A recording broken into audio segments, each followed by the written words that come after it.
Welcome to Face the Nation. I'm Leslie Stahl reporting from CBS News in New York.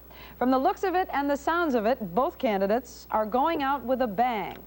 My opponent may take a negative view of America, but he'd better not try to peddle his doom and gloom in Michigan.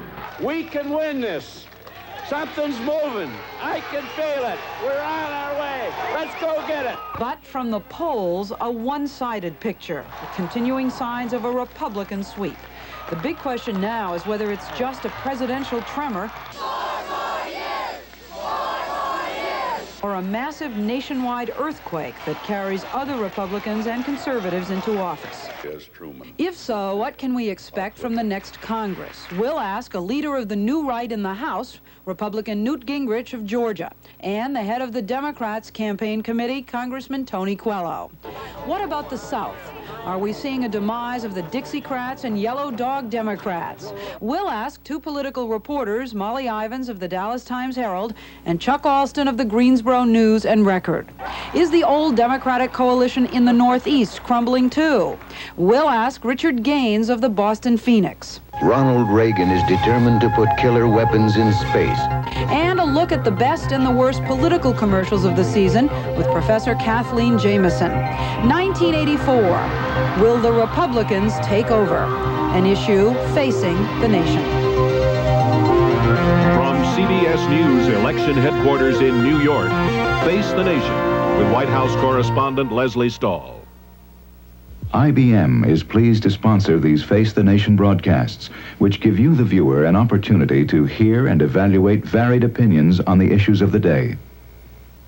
So, little brother, did you have a good year? I'm surprised, Steve. The business really took off. Surprised? I'm not surprised.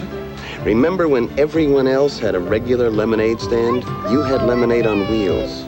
And you even did your own advertising. I was only 6 years old. Oh, come on. When you needed the money to buy a bike, you started a newspaper delivery service. Ollie, Willie, and Sam delivered for you, and you called it all bark. And no bike. And you even worked an extra year because you had to have the best bike. You always knew what you wanted. Well, that reminds me, did you ever get that computer you were talking about? Well, I really looked around, and I went with the company I felt had the most to offer. You know, classes, service. Now, which company did you choose?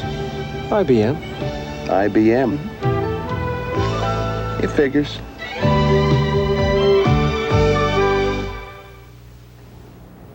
With us from Atlanta, Republican Congressman Newt Gingrich of Georgia, and from Los Angeles, Democratic Chairman Tony Coelho of California.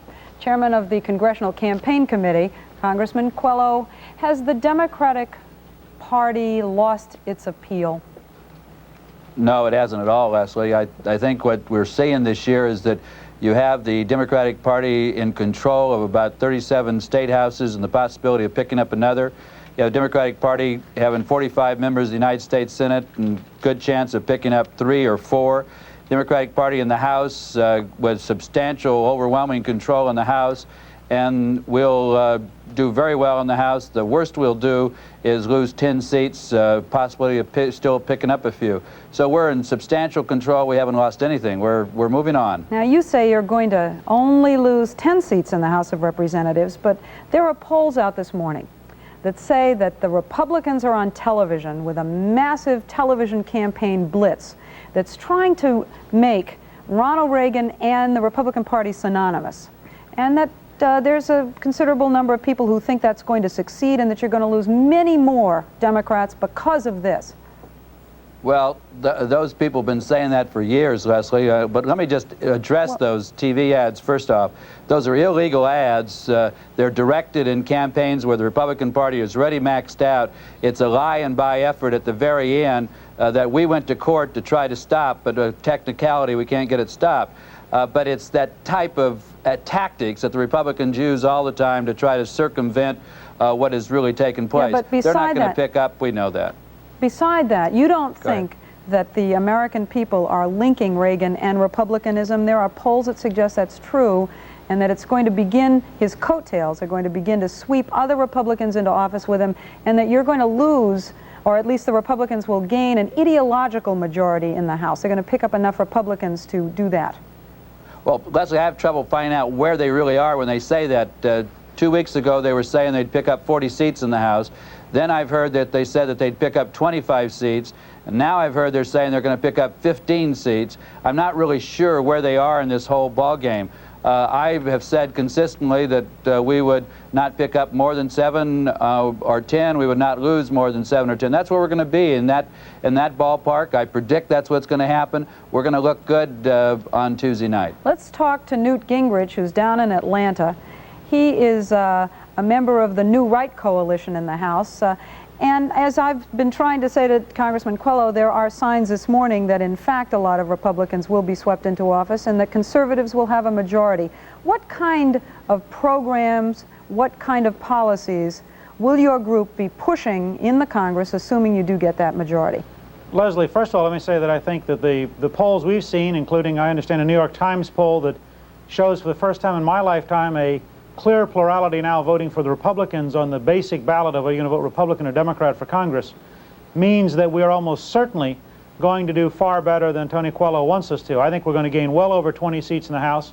And the reason is that the underlying message of a Democratic tax increase, what Secretary of the Treasury Don Regan said was $157 a month Democratic tax increase, has just fallen like a thud on the American people. So the challenge to the Republicans, when we do gain a lot of seats across this country, as I think we're going to on Tuesday, the challenge is going to be to develop a program of reform, of a revolution in productivity in the federal government, of putting some kind of cap on spending and really beginning to put the federal government on a budget much as our families have been. I think it's going to be a very challenging 2 years, and I think it really is a clear challenge to us to prove that we can govern without a tax increase. What are the big issues you want, though, to come up right away when Congress comes back next year?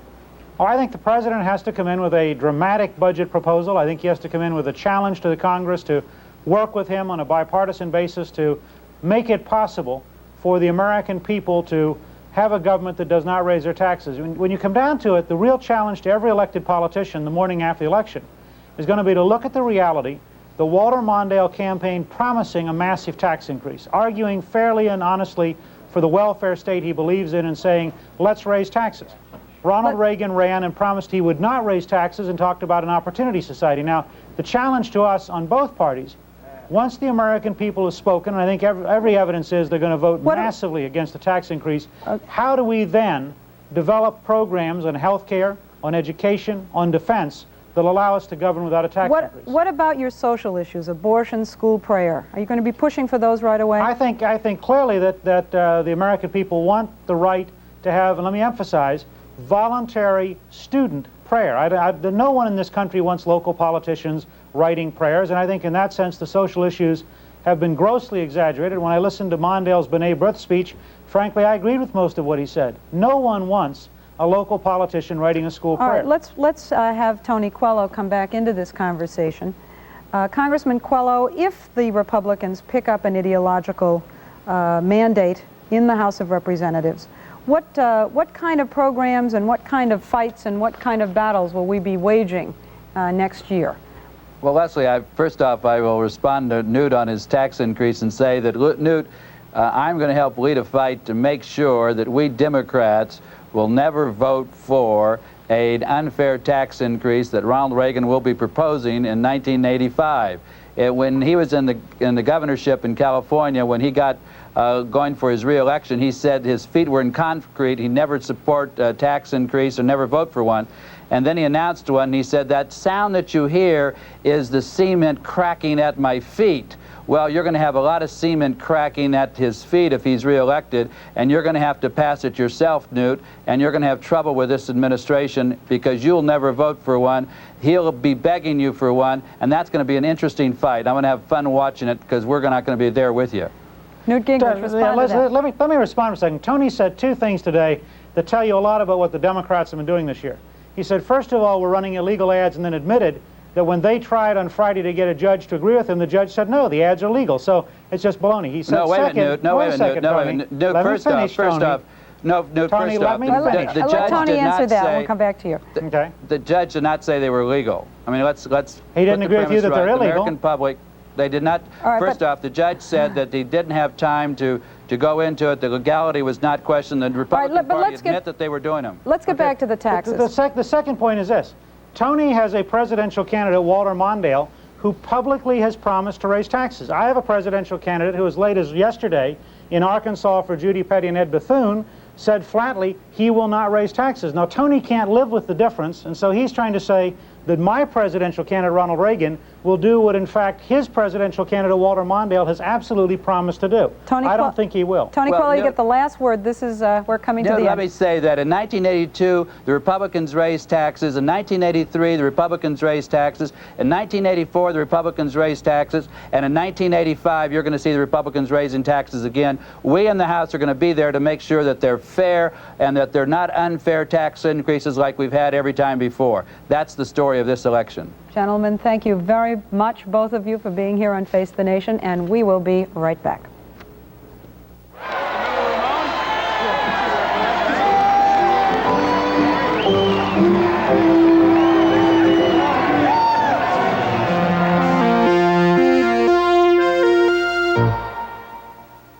Morning, Miss Stevens. Oh, good morning. The IBM service representative here? I didn't know there was a problem. Miss Lewis? Why is he here? After you buy IBM equipment for your business, we don't stop trying to make it even better. What's he doing here? I don't know. Why don't you ask him? And if we make an engineering change, as part of our maintenance agreement, an IBM service representative will stop by and make the change. Ask him, yes. It is too much. You? Yes. And there's a good chance you won't even know he's done it. No, you ask him. No. You ask him. Good as new? Better than new. Because at IBM, our service representatives don't just keep your machines running. Take care. They make your machines run better. He said it was better than new. Better than new? Mm-hmm. Think he can fix a 53 Studebaker? IBM. Holography. IBM is using it to speed you through supermarket lines. Inside this box is the innovative IBM checkout scanner. It uses holography to send out light beams that wrap around almost any package to quickly locate and read the barcode. The code identifies the product to a computer, which has the store's current price list. Holography. Another way IBM puts technology to work for you. What's that Fred's getting? A computer. He can't even drive a car. He's gonna run a computer? Yep, they sent him to a special class to learn how. Hope he did better in theirs than he did in ours. And if there's a problem, they'll come right here and fix it. Right here. Who was it that gave Fred such a great deal? IBM. IBM. IBM? You sure we're talking about the same Fred? Let's talk now about some of the Senate races around the country. Richard Gaines from the Boston Phoenix, the newspaper up there. Massachusetts was the only state in 1972 that voted for George McGovern, liberal vote.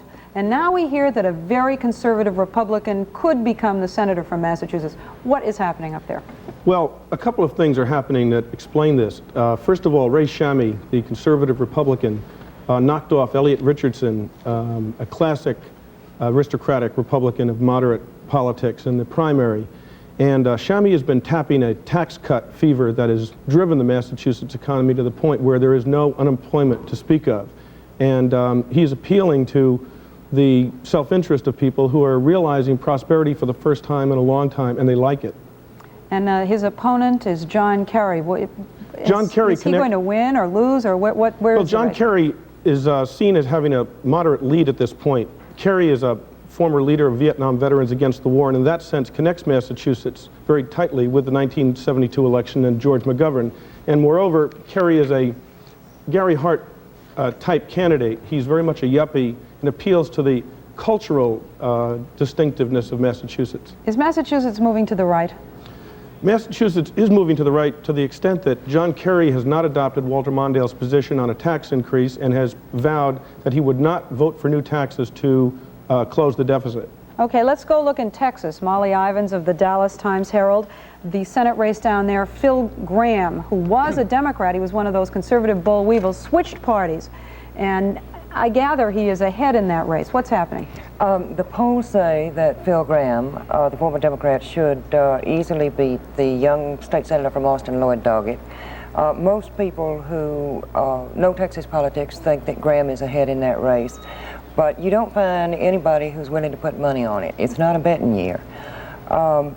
It's been kind of a nasty race, and both the negatives on both these candidates are very high. But since Gramm had a lead when they started going down in folks' opinion, then he's still ahead on that game. The big X factor in Texas is that the polls are often wrong about Texas. So let me ask you about someone who switches parties. Yeah. If a conservative Democrat becomes a Republican, I gather the voters aren't going to hold that against him. They'll still vote for a party switch. I don't think so. I think that the downside on that is that loyal Democrats will, it certainly makes them irate, and they might go out and try and work against you, but it doesn't seem to bother the voters much. It doesn't. Hispanic vote. The Republicans made a big play for that vote. How do you think it's going? I think if there is a sleeper in this race, that's it. The Republicans have been saying that they could take up to 40% of the Hispanic vote, which is just plain silly. I know some Democrats who think they might take as much as 30%. I suspect it might be lower than that. And if there is a huge Hispanic turnout, which the absentee vote indicates there might be, that may well be the sleeper in it. There are two other things the polls can't count. They can't count turnout, and they can't count new voters. We don't register by party in Texas. And according to the Secretary of State's office, since March of last year, there's 1.3 million new voters in Texas. Nobody knows what they are. Let's look in North Carolina. Chuck Alston of the Greensboro News and Record. Speaking of nasty, one of the nastiest Senate races in the country between Jesse Helms and the governor, James Hunt, and also one of the most expensive races. What's happening there? Well, I think that it could well become a battle of who can get their folks out to the polls on Election Day. The most recent polls, which came in Friday night, showed the race 49-46 for Helms. It's been pretty much that way after $22 million, 7,000 ads running in the last 5 weeks, more than 20,000 ads all along. Is there anything else on television? It still stands where it did 6 months ago. Anything else on television? Well, you flip around, and right there between McDonald's and Coca-Cola, you're going to see Jim Hunt and Jesse Helms, and you're going to see some very interesting ads. Now, Jesse Helms is the high priest of the new right, and James Hunt, the governor, is one of those moderate Southern Democrats. Is there a concern down in North Carolina that the parties are moving to an all-black Democratic Party and an all-white Republican Party? Well, I think that sort of oversimplifies the situation. You can look at where the numbers have been coming in, who's registering people this year. And yes, the Democrats are losing the advantage they've had in registration. It's historically been about 3-to-1. It's dropping off. But if you look where the blacks are going and where the whites are going, yes, white registration is going more Republican than it ever has before. And are the candidates playing on this? Is it part of the campaign? It is entered the campaign in the sense that Hunt knows that to win, he's got to turn out 85, 90, maybe even more % of the black vote for him. It seems as if Helms has almost written it off and is doing nothing to court that vote. So, yeah, you could say that his mentions of the block vote, his repeated mentions of Jesse Jackson is coming in here to help Jim Hunt.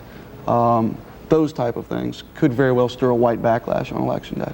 All right, let's talk about nastiness. We keep hearing that all the Senate races, and most particularly your three, have turned very vicious. Richard Gaines for Boston. Well, in Massachusetts, Ray Shammy has been exposed during the campaign as a former member of the John Birch Society, and how extensively he was involved with the Birchers and the Liberty Lobby and extreme right groups has been a key part of the campaign. One way that the opposition to Shammy has sought to characterize him as an extreme right candidate, far to the right of Reagan, is to publicize the fact that he's been giving money to candidates like Jesse Helms. The perception in Massachusetts is that Helms, the kinds of people like that, represent a kind of extreme rightism that is more difficult to sell to a Massachusetts voter who might go for Ronald Reagan. Chuck, what's happening? In North Carolina, the term mudslinging comes up a lot, but I think mud wrestling might be more apt. I mean, here in the last 2 weeks, you've had each candidate calling the other more or less a liar. You've had them swapping charges of who's covering up what. Just yesterday, Governor Hunt was holding press conferences saying that Senator Helms's money is illegal and tainted. So I think that you could pretty well characterize it as a very nasty race. Molly? Well, we started out briskly with Phil Graham noting that his opponent was supported by homosexuals, and his opponent supported some bill that would require affirmative action for homosexuals, which in fact is not true. And we've had Doggett using quotes, sometimes secondhand quotes from Phil Graham, which Graham says are taken out of context. We've had Graham misrepresenting Doggett's position on gun control and right to work. And now it's just kind of, you know, this, you are a liar, I am not, you are too. Well, I'm hearing a big echo from Texas and North Carolina, the word homosexual, and sometimes it's become the word queer. It's been used that way, but that's yet again become an issue there. Distancing from Mondale, very quickly. I think Mondale is coming on strong in Massachusetts, and if he loses the state, it'll only be by a small percentage. I think there's real strong support for him growing. Molly, distancing from Mondale? I think a lot of Democrats think that Mondale has cost Doggett the Senate race. The idea was that he just abandoned Texas, decided he couldn't win, didn't make an effort, and Doggett's just carrying too much chain to swim with. A lot of Democrats in North Carolina think that Mondale might not only cost him a Senate race, although both Hunt and Helms have an identity of their own, but it could cost him a governor's race. And you literally have a Democratic candidate for governor running ads now that say, do what you got to do in the national election. But when it comes time to vote in a state election, come home to the Democratic Party. Okay, then that leads me to one final round of questions. Some people are saying the fat lady has already sung her song and in the presidential race it's over. But for these lower races, there's still a chance Democrats can come back and answer that kind of ad. Is the Democratic Party alive and well or not in each of your states? Very quickly, Molly. Yes, I think that there's no revolutionary change in Texas. It's evolutionary. We've been looking at it for about 16 years, a slow shift, and I think that they may crack down, the Republicans may crack down as far as congressional seats no further. Very quickly. Yes, alive and well, because you can take a White House, but you got to get the State House or the courthouse, and the Republicans haven't done that. The Democratic Party is alive and well in Massachusetts and looks like Gary Hart. Live and well for Gary Hart in Massachusetts. Thank you all very, very much, and we'll be right back with the best and the worst campaign commercials. Others say it's vicious and dangerous. Since no one can really be sure who's right. Aiming, waiting, with a response time to fire so short, there'll be no reason. You're about to enter the world of a new technology called X-ray microscopy. Developed by IBM research scientists to advance computer technology, it brought them close inside this computer chip, discovering details no one had ever seen before. The scientists then wondered what they would see if they examined blood cells the same way. What they saw fascinated medical researchers. They discovered structures within the living human cell never seen before. A number of medical researchers have already used this new technology to examine sickle cells and cancer cells.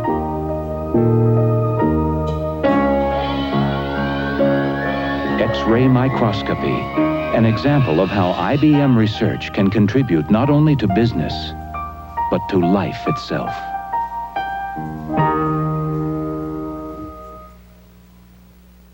The battle for votes has taken to the airwaves in the past 2 weeks. We talked with Kathleen Jamieson, author of Packaging the Presidency, about the Reagan and Mondale television commercials. Reagan's ads have less to accomplish, and so it's easier for them to succeed. It's always easier for advertising to reinforce than it is for advertising to persuade. And essentially, the country does perceive that it's better off in the main than it was 4 years ago. This was America in 1980, a nation that wasn't working. Today, interest rates are down, inflation is down. Americans are working again. The only weakness in those ads, and it is subtle, is that the ads are very highly polished, and as a result, they draw attention to themselves as ads. Remember the reaction to the ads among people in the press and among some people in casual conversation. Pepsi ads is what people said. The second weakness is also subtle. The America with people being married and parades and homecoming queens and ice cream socials isn't the America we live in, even if we are better off now. And had the kids been a little dirtier around the edges, had it been a little less central casting America, had there been, in other words, a more realistic sense in those ads, then Reagan would have been less vulnerable when ultimately Mondale went on the air to say the real America versus Reagan's America. This is the battle, the debate. Mondale fighting tough odds, the underdog. Mondale's advertising strategy has been less effective than Reagan's, first because it's less focused. Coming out of the convention with polls showing Mondale was being given another chance, another look by the American voters, they should have moved immediately to solidify that lead with advertising that attacked Reagan aggressively, that reinforced the themes that Cuomo and Mondale struck at the convention. Let me ask you what you think is the very worst campaign ad we've seen in this season. Mondale's most difficult issue is budget deficit. If he's to make that issue succeed, and many regard choice of that issue as a strategic mistake, but if he is to make it succeed, he has to make the budget deficit something that's real to you and menacing. The 4 budgets Ronald Reagan sent to Congress. When they reduce budget deficit to a handful of booklets that are thrown down on the table, at worst, the budget deficit is something that's boring. It's nothing that's going to in any way jeopardize you. A very ineffective ad. Okay, what do you think the very best ad was? The best ad across the campaign this year is the ad that violates our expectations most totally. All the norms of television say you don't use 5 minutes for anything. The typical assumption is the American voter won't listen to 5 minutes. The second assumption is talking heads are dull, and so don't have anyone talk to you for 5 minutes. And yet, as they did in 1980, in 1984, the Reagan people gambled that you'd listen to Reagan for 5 minutes. I'm going to ask you about 2 specific ads, okay? And I think these might be the ads people remember most. At least I remember them most. One is the red phone ad that's Mondale's. The red phone ad of Mondale's is playing out of an ad that was used in the primaries very effectively against Gary Hart. Ronald Reagan is determined to put killer weapons in space. The Soviets will have to match us. And when they integrate that into the Star Wars attack ad, in the general election, however, it is less effective. Instead of simply focusing on the question, does he command the details, it is also attempting to frame the question, should we have Star Wars weaponry? Shouldn't we stop at the heavens? Isn't this dangerous? Advertising is very short. Spot advertising doesn't have much time to make its point. Let me ask you about a Reagan ad that I also found confusing, which is the bear ad. Historically, that bear ad is going to take its place along with the daisy ad, simply because the symbol of the bear is so visually riveting. What makes that ad effective is, initially, it catches you unaware. There's a bear in your living room. There is a bear in the woods.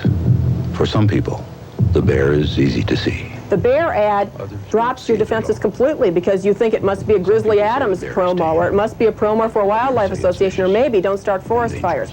It has clear symbolism if you see the bear to be Russia. Isn't it smart to be as strong as the bear? If there is a bear.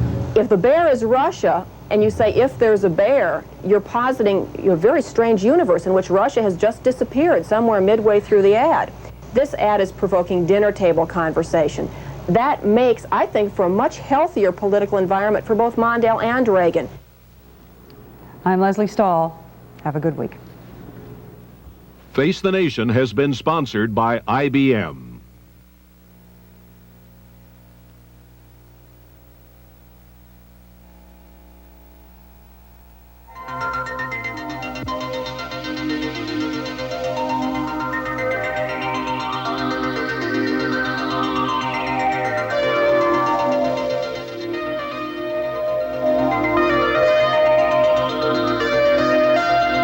To remain #1 in Dallas will be a test of Danny White's true grit.